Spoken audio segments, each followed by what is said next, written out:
श्रीगुरुभ्यो नमः। नरसिंहो अखिलाज्ञानमतध्वान्तदिवाकरः जयत्यमितसज्ञानसुखशक्तिपयोनिधिः व्यासाय भवनाशाय श्रीशाय गुणराशये हृद्याय शुद्धविद्याय मध्वाय च नमो नमः। प्रथमो हनुमान् नाम द्वितीयो भीम एव च पूर्णप्रज्ञस्तृतीयस्तु भगवत्कार्यसाधकः आपादमौलिपर्यन्तं गुरूणाम् आकृतिं स्मरेत् तेन विघ्नाः प्रणश्यन्ति सिद्ध्यन्ति च मनोरथाः। श्रीगुरुभ्यो नमः. ಶುಭ ಪುಸ್ತಕದಲ್ಲಿ ಸಪ್ತದಶಃ ಪಾಠ ಸಸ್ಯಶಾಸ್ತ್ರಂ ಹಾಗೆ ಅಂತ ಪೇಜ್ 86 ಅಲ್ಲಿ ಇದೆ. ಸಸ್ಯ ಅಂದ್ರೆ ಪ್ಲಾಂಟ್ಸ್, ಅದರ ಬಗ್ಗೆ ಇರತಕ್ಕ ಒಂದು ಸೈನ್ಸ್ ಶಾಸ್ತ್ರ ಅಂತ. ಸಸ್ಯಾನಿ ಮೂಲೈಹಿ ಜಲಂ ಚೂಷಂತಿ. ಮೂಲೈಹಿ ಅಂದ್ರೆ ಪಾದೈಹಿ ಅಂತ. ಆ ಪ್ಲಾಂಟ್ಸ್ ಎಲ್ಲ ಪಾದಗಳಿಂದ ನೀರನ್ನ ಸ್ವೀಕಾರ ಮಾಡುತ್ತದೆ. ನ ಕೇವಲಂ ತಾವತ್, ಮಾತ್ರ ಅಲ್ಲ ವಾಯು ಸಂಯೋಗೇನೈವ ತಾನಿ ಜಲಂ ಚೂಷಂತಿ ಇತಿ ಪುರಾಣ ಗ್ರಂಥೈಹಿ ಜ್ಞಾಯತೆ. ವಾಯುವಿನ ಸಂಯೋಗದಿಂದಲೂ ಅಟ್ಮಾಸ್ಫಿಯರ್ ಇಂದಲೂ ಕೂಡ ಅದು ನೀರನ್ನು ಎಳ್ಕೊಳ್ಳುತ್ತದೆ ಅಂತ ಪುರಾಣ ಗ್ರಂಥದಿಂದ ನಮಗೆ ತಿಳಿದು ಬರುತ್ತದೆ. ಮಹಾಭಾರತ ಗ್ರಂಥೆ ಶಾಂತಿ ಪರ್ವಣಿ ವಿದ್ಯಮಾನೇನ ಭರದ್ವಾಜ ಮುನೇಃ ಭೃಗುಮುನೇಶ್ಚ ಸಂವಾದೇನ ಅತ್ರತ್ಯಾಹ ಶ್ಲೋಕಾಃ ಸಂಗೃಹೀತಾಃ ಸಂತಿ. ಮಹಾಭಾರತದಲ್ಲಿ ಶಾಂತಿ ಪರ್ವದಲ್ಲಿ ಇರತಕ್ಕ ಭರದ್ವಾಜ ಮುನಿಗಳು ಮತ್ತು ಭೃಗು ಮುನಿಗಳು ಅವರಿಬ್ಬರ ಸಂವಾದ ರೂಪದಲ್ಲಿ ಬರತಕ್ಕ ಆ ಶ್ಲೋಕಗಳು ಅದನ್ನ ಇಲ್ಲಿ ಕೆಳಗೆ ಕೊಟ್ಟಿದ್ದಾರೆ. ಅದಕ್ಕೆ ತಾತ್ಪರ್ಯವೂ ಕೂಡ ನೆಕ್ಸ್ಟ್ ಪೇಜ್ ಅಲ್ಲಿ ಇದೆ. ಸುಖ ದುಃಖಯೋಶ್ಚ ಗ್ರಹಣಾತ್ ಚಿನ್ನಸ್ಯ ಚ ವಿರೋಹಣಾತ್ ಜೀವಂ ಪಶ್ಯಾಮಿ ವೃಕ್ಷಾಣಾಂ ಅಚೈತನ್ಯಂ ನ ವಿದ್ಯತೆ. ಸುಖ ದುಃಖಯೋಃ ಚ ಗ್ರಹಣಾತ್ ಚಿನ್ನಸ್ಯ ಚ ವಿರೋಹಣಾತ್ ಜೀವಂ ಪಶ್ಯಾಮಿ ವೃಕ್ಷಾಣಾಂ ಅಚೈತನ್ಯಂ ನ ವಿದ್ಯತೆ. ತಾತ್ಪರ್ಯ: ಸಸ್ಯಾನಿ ಸುಖಂ ದುಃಖಂ ಚ ಅನುಭವಂತಿ.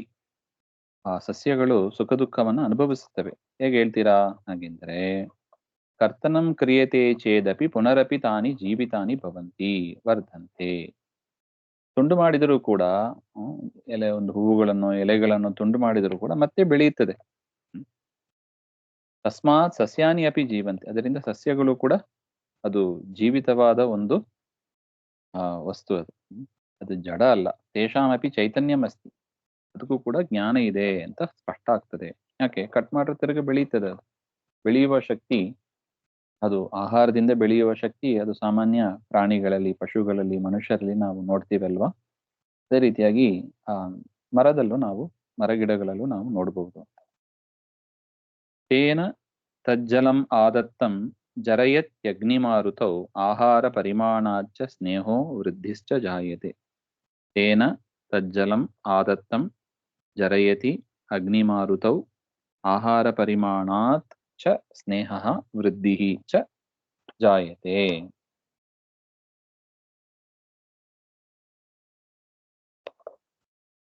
ಔಷ್ಣ್ಯಾತ್ ಪ್ರಕಾಶಾತ್ ಚ ಸಸ್ಯಾನಿ ಆತ್ಮನಾ ಪೀತಂ ಜಲಂ ಜೀರ್ಣೀಕುರ್ವಂತಿ. ಬಿಸಿ ಮತ್ತು ಬೆಳಕಿನಿಂದ, ಬಿಸಿಯಿಂದ ಬೆಳಕಿನಿಂದ, ಸೂರ್ಯನ ಕಿರಣದಿಂದ ಬರತಕ್ಕದ್ದು ಎರಡು. ಬಿಸಿಯೂ ಬರುತ್ತದೆ, ಪ್ರಕಾಶವೂ ಇರುತ್ತದೆ. ಅದರಿಂದ ಸಸ್ಯಗಳು ತನ್ನಿಂದ ಕುಡಿಯಲ್ಪಟ್ಟ ಆ ನೀರನ್ನು ಅದು ಜೀರ್ಣ ಮಾಡಿಸಿಕೊಳ್ಳುತ್ತವೆ.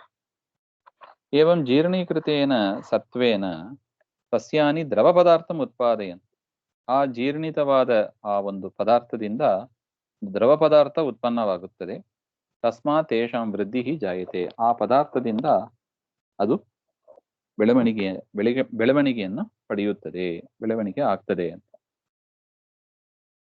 ವಕ್ತ್ರೇಣ ಉತ್ಪಲನಾಲೇನ ಯಥೋರ್ಧ್ವಂ ಜಲಮಾದದೆ ತಥಾ ಪವನ ಸಂಯುಕ್ತಃ ಪಾದೈಃ ಪಿಬತಿ ಪಾದಪಃ. ವಕ್ತ್ರೇಣ ಉತ್ಪಲನಾಲೇನ ಯಥಾ ಊರ್ಧ್ವಂ ಜಲಂ ಆದದೇತ್ ತಥಾ ಪವನ ಸಂಯುಕ್ತಃ ಪಾದೈಃ ಪಿಬತಿ ಪಾದಪಃ. ಯಥಾ ಕಮಲಂ ನಾಲೇನ ನಾಳರೂಪಮುಖ ಜಲಂ ಚೂಷತಿ. ಹೇಗೆ ಕಮಲದ ಹೂವು ಅದರ ಅದರ ದಂಟು ಅಂತ ಹೆಂಗೆ ಕರೀತಾರೆ, ಅದು ನೀರಿನಲ್ಲಿ ಇರುತ್ತದೆ. ಅದರಿಂದ ಜಲವನ್ನ ಅದು ಸ್ವೀಕಾರ ಮಾಡುತ್ತದೆ, ಬೆಳೆಯುತ್ತದೆ.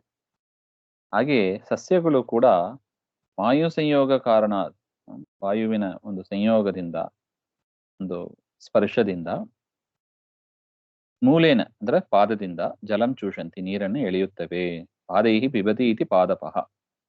ನೀರಿನಿಂದ, ಪಾದದಿಂದ ಕುಡಿಯುತ್ತವೆ ನೀರನ್ನು. ಅದರಿಂದ ಅದಕ್ಕೆ ಅಂದ್ರೆ ಬೇರಿನಿಂದ ಕುಡಿಯುತ್ತದೆ, ಅದರಿಂದ ಅದಕ್ಕೆ ಪಾದಪಃ ಅಂತ ಹೆಸರು.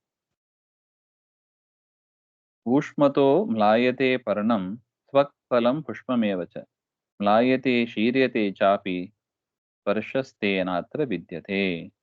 ಊಷ್ಮತಃ ಮ್ಲಾಯತೆ ಪರ್ಣಂ ತ್ವಕ್ ಫಲಂ ಪುಷ್ಪಂ ಏವ ಚ ಮ್ಲಾಯತೆ ಶೀರ್ಯತೆ ಚ ಅಪಿ ಸ್ಪರ್ಶಃ ತೇನ ಅತ್ರ ವಿದ್ಯತೆ. ಸಸ್ಯಾನಿ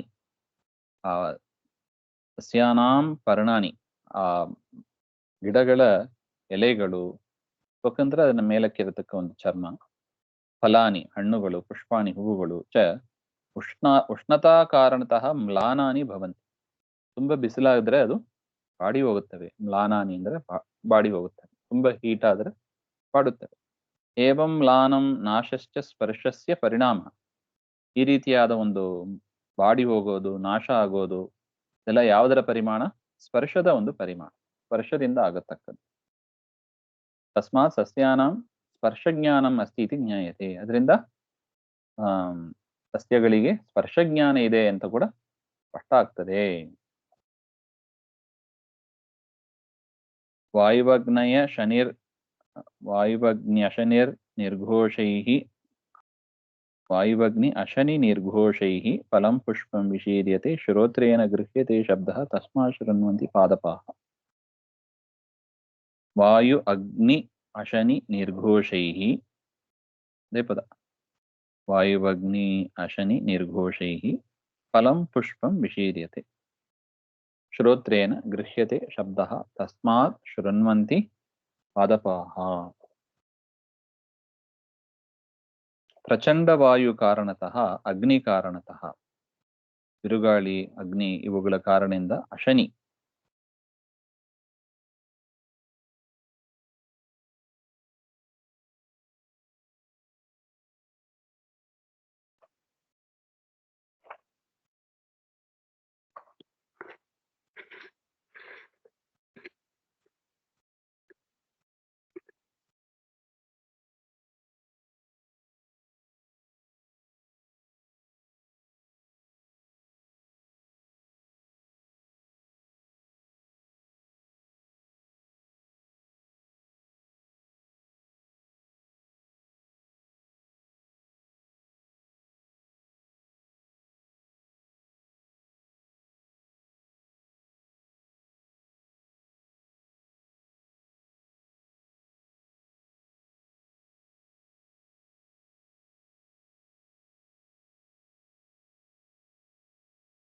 ಅಶನಿ ಅಂದ್ರೆ ಮಿಂಚು, ಬಿರುಗಾಳಿ, ಅಗ್ನಿ, ಮಿಂಚು ಇವುಗಳ ಕಾರಣದಿಂದ ಸಸ್ಯಗಳ, ಗಿಡಗಳ ಎಲೆಗಳು, ಹಣ್ಣುಗಳು ಇವುಗಳು ನಾಶವಾಗುತ್ತವೆ. ಶಬ್ದಾಹ ಕರ್ಣಾಭ್ಯಾಮೇವ ಗೃಹ್ಯಂತೆ, ಶಬ್ದಗಳನ್ನ ಕಿವಿಗಳಿಂದ ಕೇಳುತ್ತವೆ. ತಸ್ಮಾತ್ ಸಸ್ಯಾನಾಂ ಶ್ರವಣ ಶಕ್ತಿ ಅಸ್ತಿ ಇತಿ ಸಿದ್ಧಂ, ಅವುಗಳಿಗೆ ಶ್ರವಣ ಶಕ್ತಿಯೂ ಇದೆ ಎಂಬುದು ಸ್ಪಷ್ಟ. ಬಲ್ಲಿ ವೇಷ್ಟ್ಯತೆ ವೃಕ್ಷಂ ಸರ್ವತಶ್ಚೈವ ಗಚ್ಚತಿ ನ ಹ್ಯದೃಷ್ಟೇಶ್ಚ ಮಾರ್ಗೋಸ್ತಿ ತಸ್ಮಾತ್ ಪಶ್ಯಂತಿ ಪಾದಪಾಃ. ಸ್ಪರ್ಶ ಇದೆ ಅಂತ ಹಿಂದೆ 2 ಶ್ಲೋಕಗಳಲ್ಲಿ ಸ್ಪರ್ಶ ಇದೆ ಅಂತ ಹೇಳಿದ್ರು, ಶ್ರವಣ ಶಕ್ತಿಯೂ ಇದೆ ಅಂತ ಹೇಳಿದ್ರು. ಇನ್ನು 3ನೇದು ನೋಡುವ ಶಕ್ತಿ ಅಂತ ಹೇಳ್ತಾ ಇದ್ದಾರೆ. ವಲ್ಲಿ ವೇಷ್ಟಯತೆ ವೃಕ್ಷಂ ಸರ್ವತಃ ಚ ಏವ ಗಚ್ಚತಿ ನ ಹಿ ಅದೃಷ್ಟೇಃ ಚ ಮಾರ್ಗಃ ಅಸ್ತಿ ತಸ್ಮಾತ್ ಪಶ್ಯಂತಿ ಪಾದಪಾಃ. ಲತಾ ವೃಕ್ಷಂ ಆವೃತ್ಯ ಸರ್ವತ್ರ ಪ್ರಸೃತಾ ಭವತಿ, ಬಳ್ಳಿ ಏನ್ ಮಾಡ್ತದೆ, ಒಂದು ಮರವನ್ನು ಸುತ್ತಿ ಎಲ್ಲ ಕಡೆ ಹರಡುತ್ತವೆ. ಮಾರ್ಗಃ ಏವ ಯದಿ ನ ದೃಶ್ಯತೆ ತರ್ಹಿ ಲತಾ ಕಥಂ ಪ್ರಸರೇತ್, ಅದಕ್ಕೆ ಮಾರ್ಗವೇ ಗೊತ್ತಿಲ್ಲ ಅಂತ ಆದ ಪಕ್ಷದಲ್ಲಿ ಅದು ಹೇಗೆ ಹರಡಲು ಸಾಧ್ಯ? ಹರಡುತ್ತದೆ ಅಂದ್ರೆ ಏನರ್ಥ? ಅದಕ್ಕೆ ಮಾರ್ಗ ಗೊತ್ತಿದೆ ಅಂತ. ತಸ್ಮಾತ್ ಸಸ್ಯಾನಾಂ ದೃಷ್ಟಿ, ಅದರಿಂದ ಸಸ್ಯಗಳಿಗೆ ದರ್ಶನ ಶಕ್ತಿಯೂ ಕೂಡ ಇದೆ ಎಂಬುದು ಸ್ಪಷ್ಟ. ಪುಣ್ಯ ಪುಣ್ಯೈಃ ತಥಾ ಗಂಧೈಃ ಧೂಪೈಶ್ಚ ವಿವಿಧೈರಪಿ ಅರೋಗಾಃ ಪುಷ್ಪಿತಾಃ ಸಂತಿ ತಸ್ಮಾತ್ ಜಿಘ್ರಂತಿ ಪಾದಪಾಃ.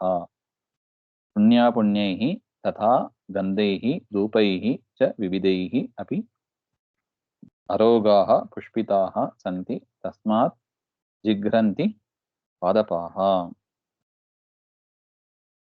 ವಿಭಿನ್ನೈಹಿ ಸುಗಂಧೈಹಿ ದುರ್ಗಂಧೈಹಿ ನಾನಾ ವಿಧವಾದ ಸುಗಂಧಗಳು ದುರ್ಗಂಧಗಳು ವಿವಿಧವಾದ ಧೂಪಗಳು ಸಸ್ಯಾನಿ ಇವುಗಳಿಂದ ಆರೋಗ್ಯಕರ ಒಳ್ಳೆಯ ವಾಸನೆ ಬಂದರೆ ಆರೋಗ್ಯಕರವಾಗಿರುತ್ತದೆ, ಇಲ್ಲದಿದ್ದರೆ ನಾಶವಾಗುತ್ತದೆ. ತಾನಿ ವಿಕಸಿತಾನಿ ಚ ಭವಂತಿ. ಒಳ್ಳೆ ಸುಗಂಧ ಬಂದರೆ ಅದು ವಿಕಸಿತವಾಗೂ ಆಗುತ್ತದೆ. ಅದರಿಂದ ತಸ್ಮಾತ್ ಸಸ್ಯಾನ ಗಂಧಗ್ರಹಣ ಶಕ್ತಿ ಅಸ್ತಿ. ಅದರಿಂದ ಸಸ್ಯಗಳಿಗೆ ಗಂಧಗ್ರಹಣ ಶಕ್ತಿಯು ಇದೆ ಹಾಗೆ ಅಂತ. ಪಾದೈಹಿ ಸಲಿಲಪಾನಾಚ ವ್ಯಾಧೀನಾಂ ಚಾಪಿ ದರ್ಶನಾತ್ ವ್ಯಾಧಿ ಪ್ರತಿಕ್ರಿಯತ್ವಾಚ್ಚ ವಿದ್ಯತೆ ರಸನಂ ದ್ರುಮೇ. ಪಾದೈಹಿ ಸಲಿಲಪಾನಾತ್ ಚ ವ್ಯಾಧೀನಾಂ ಚ ಅಪಿ ದರ್ಶನಾತ್ ವ್ಯಾಧಿ ಪ್ರತಿಕ್ರಿಯತ್ವಾತ್ ಚ ವಿದ್ಯತೆ ರಸನಂ ದ್ರುಮೇ. ರಸನೇಂದ್ರಿಯ ಟೇಸ್ಟ್ ಅದು ಕೂಡ ಇದೆ ಅಂತ ಹೇಳ್ತಾ ಇದ್ದಾರೆ. ಸಸ್ಯಾನಿ ಪಾದೈಹಿ ಜಲಂ ಚೂಷಂತಿ. ಪಾದಗಳಿಂದ ಅದು ನೀರನ್ನು ಸ್ವೀಕಾರ ಮಾಡುತ್ತದೆ. ವ್ಯಾಧಿಂ ಪ್ರಕಟೀಕುರ್ವಂತಿ. ಅದು ತನ್ನಲ್ಲಿ ಇದ್ದ ರೋಗವನ್ನು ಕೂಡ ಪ್ರಕಟ ಮಾಡುತ್ತದೆ. ವ್ಯಾಧೇಹೆ ಪ್ರತಿಕ್ರಿಯಾಂಶ ಪ್ರಕಟೆಯಂತೆ. ರೋಗ ಬಂದಾಗ ಮಾಡತಕ್ಕ ಒಂದು ರಿಯಾಕ್ಷನ್ ಅದನ್ನು ಕೂಡ ಅದು ಪ್ರಕಟ ಮಾಡುತ್ತದೆ. ತಸ್ಮಾತ್ ಸಸ್ಯಾನಾಂ ರುಚಿಜ್ಞಾನಂ ಚ ವರ್ತತೆ. ಅದರಿಂದ ಆಹಾರದಲ್ಲಿ ಇರತಕ್ಕ ಒಂದು ರುಚಿಯನ್ನು ಅನುಸರಿಸಿ ಅದು ಅಭಿವ್ಯಕ್ತಿ ಮಾಡುವುದರಿಂದ ಅದಕ್ಕೆ ರುಚಿಯ ಜ್ಞಾನವೂ ಕೂಡ ಇದೆ ಹಾಗೆಂಬುದು ಸ್ಪಷ್ಟ. ಇದು ಸಸ್ಯಶಾಸ್ತ್ರ. ಒಟ್ಟು ಶಬ್ದ ಸ್ಪರ್ಶ ರೂಪ ರಸಗಂಧ 5 ಕೂಡ ಮರಗಳಲ್ಲಿ ಇದೆ ಅಂತ ಹೇಳ್ತಾ ಇದ್ದಾರೆ. ಅಭ್ಯಾಸವನ್ನು ಮಾಡಿ ಮುಂದೆ ಶ್ರೀಮಧ್ವಾಂತರ್ಗತ ಶ್ರೀಕೃಷ್ಣ ಅರ್ಪಣ ಶ್ರೀಹರೇ ನಮಃ.